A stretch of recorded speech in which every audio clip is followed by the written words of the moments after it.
Oh Lord, pull up in that 04, pedal to the metal, says she wanna hit the flow more. Yeah, this is rather odd.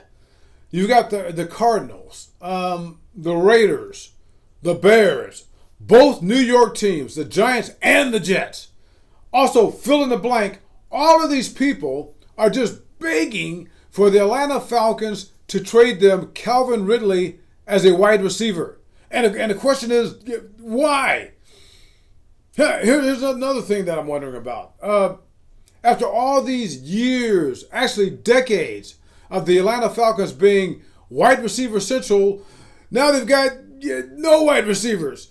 I'll get back to both of those questions. But first, subscribe to Atlanta Sports Unlimited right here. This YouTube channel, tremendous sports coverage of Atlanta sports teams. And we're sponsored by Prize Picks, tremendous fantasy game. You can choose up to 5 players, 2 to 5 players, and over and under various categories, various sports. And all you have to do is put in that promotion code right there. ASU as in Atlanta Sports Unlimited to win big time. ASU promotion code and Prize Picks. Now, coming soon, May 17th, I'm the author of this book called The Real Hank Aaron. You can right now pre-order and on Amazon, at Barnes & Noble, and I will talk more about that as time goes on. Let's get back to it. All these teams want Calvin. Why they want Calvin Ridley? I mean, I'm not necessarily talking about the mental health type deal, because remember, Calvin Ridley last year became the number 1 receiver for the Atlanta Falcons when Julio Jones was traded before the season to the Tennessee Titans. Good riddance. I've been saying for years that Julio Jones was worthless here because Julio Jones has been going downhill for the last 3 or 4 years. He was injury prone. And guess what? With Tennessee last year, he only played 10 games for them. I mean, how many? 10 games, 31 catches, 1 touchdown. All right? That's about right. He's over with, finished. So it's not about that. It's about Calvin Ridley. I mean, I know Calvin Ridley was like a first-round draft pick out of Alabama, as was Julio Jones, back in 2018. But you know what? In the 4 NFL seasons that Calvin Ridley has played, he's made 0 Pro Bowls. But people act like he was like big and bad and everything like that. So, I mean, so it's not so much about that they got rid of him, but it's just like, why do all these people want him?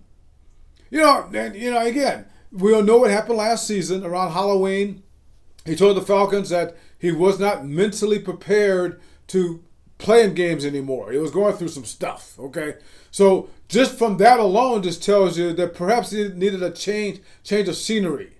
And he likely will get that change of scenery. Or he should, because he's not going to do any good here in Atlanta. And he's not going to do that good anywhere else. And again, just because you look at his track record, there's nothing there that says that he is going to be the next Julio. At least Julio in his prime. Then we get to this Falcons thing. Now think about this. Through the years, through the decades, for the centuries. I mean, you're talking about Alfred Jenkins, Billy White Shoes Johnson. They had Terance Mathis, our own Terance Mathis.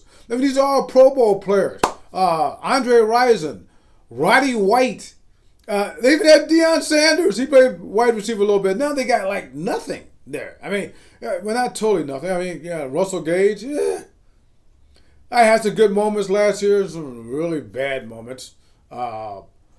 Olamide Zacchaeus, he's pretty fast, but there's a reason why he's not playing, I guess. I don't know. I mean, they don't play him. Frank Darby, I mean, he was picked in the 6th round last year by the Falcons, and he had 4 targets last year for like 1 catch. This is not good. And here's another why. So you say so, why? Why are the Falcons in this situation? Why? And it's because for the last 4 or 5 years, they've had people who didn't know what they were doing. This is my falsetto, wicked potion with the slow pour. This is my addiction, make me wanna go for more. Pale